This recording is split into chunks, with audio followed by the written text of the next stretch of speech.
On continue d'en parler. Bonjour Nathalie Yanetta. Bonjour Augustin, bonjour à tous. Directrice des sports de Radio France. On va peut-être démarrer en l'écoutant, Grisou, puisque c'est lui-même qui l'a annoncé en vidéo il y a moins d'une heure sur les réseaux sociaux.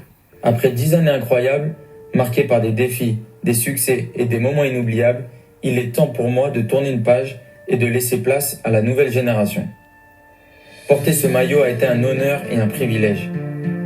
Depuis mars 2014 et jusqu'à septembre dernier, j'ai eu la chance de vivre des moments incroyables aux côtés de coéquipiers exceptionnels. Nous avons partagé des victoires qui resteront gravées à jamais dans nos mémoires. J'ai l'impression que le texte était un peu écrit. Bon, en tout cas, il est très clairement préparé en tout cas.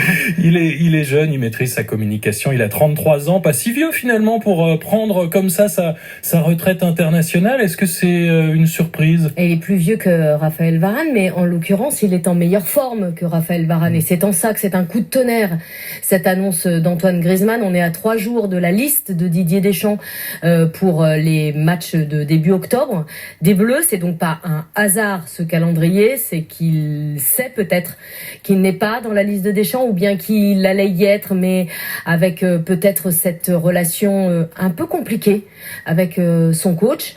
C'est un vrai coup de tonnerre encore une fois parce que certes il a 33 ans, mais franchement il fait un début de saison avec l'Atlético Madrid extraordinaire. Il a marqué déjà 3 buts, 4 passes décisives si ma mémoire est bonne sur 8 journées. Il va très bien à Madrid. Antoine Griezmann. Donc pourquoi annoncer sa retraite là, maintenant, de cette manière-là ?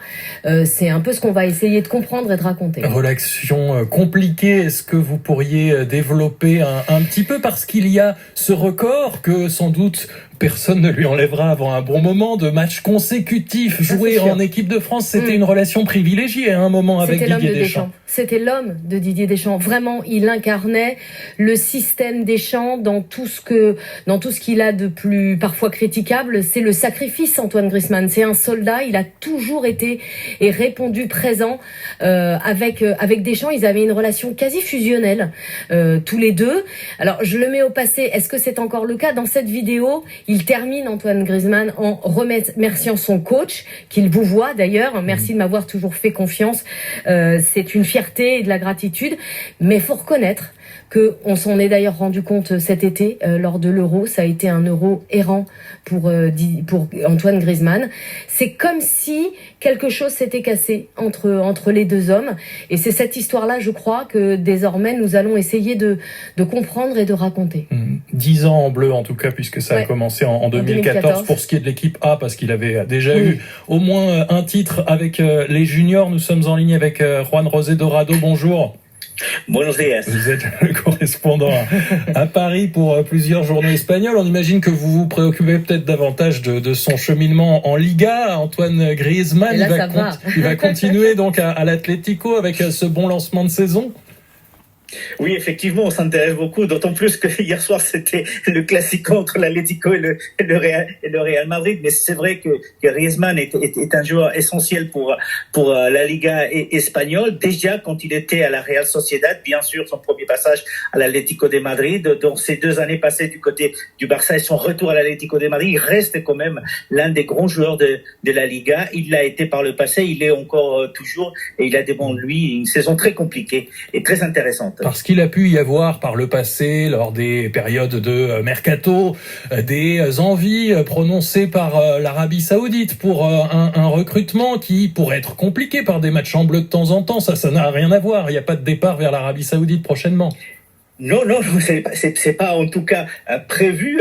On n'en parle pas de ça du côté espagnol. C'est vrai qu'il a eu des envies de départ à un certain moment, mais ce départ c'était vers Barcelone. Il avait été en froid avec les supporters de l'Atlético de Madrid pour un certain temps, mais dès qu'il est rentré à nouveau au Bercail, c'est-à-dire à l'Atlético, ça s'est très bien passé, et il reste, comme je vous disais, un joueur important pour l'Atlético, pour la Liga espagnole, et c'est ça qui nous a surpris tous aussi en Espagne, c'est cette décision de quitter l'équipe de France, même si, comme Nathalie Yanetta vient de l'indiquer, on savait qu'il y avait des problèmes et des polémiques avec son entraîneur. D'ailleurs, il s'est fait écho de ces problèmes il y a quelques mois.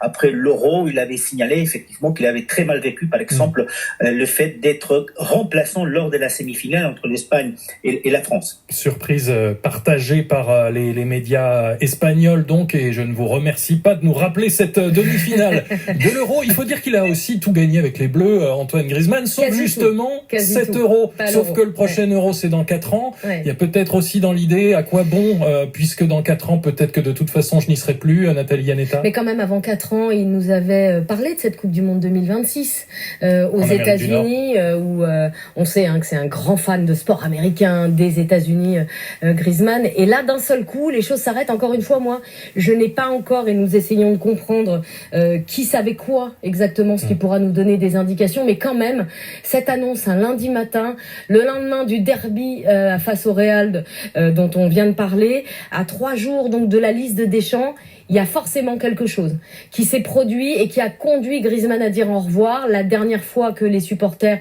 à Paris, en tout cas, l'ont vu, vous vous en souvenez peut-être, c'était le 6 septembre dernier au Parc des Princes, le France-Italie. On s'est tous dit, tiens, Griezmann, il fait tout le tour du terrain, il est tout seul et il va saluer les supporters. Allez savoir, est-ce qu'à ce moment-là, lui savait que ce serait son dernier match en bleu à Paris, en tout cas, ensuite l'équipe de France avait joué quelques jours plus tard à Lyon. C'est très, en fait, là, nous allons encore une fois essayer de remettre les fils. Parce que forcément quelque chose s'est cassé et Antoine Griezmann, il y a quelque chose qu'il ne dit pas dans cette vidéo. Vous allez essayer de vous renseigner et puis vous reviendrez nous dire ça, peut-être effectivement un petit chant du cygne lors de ce dernier match au Parc des Princes. Merci Nathalie Yanetta, merci aussi Juan José Dorado, correspondant à Paris pour plusieurs journaux espagnols qui suivaient ce parcours d'Antoine Griezmann.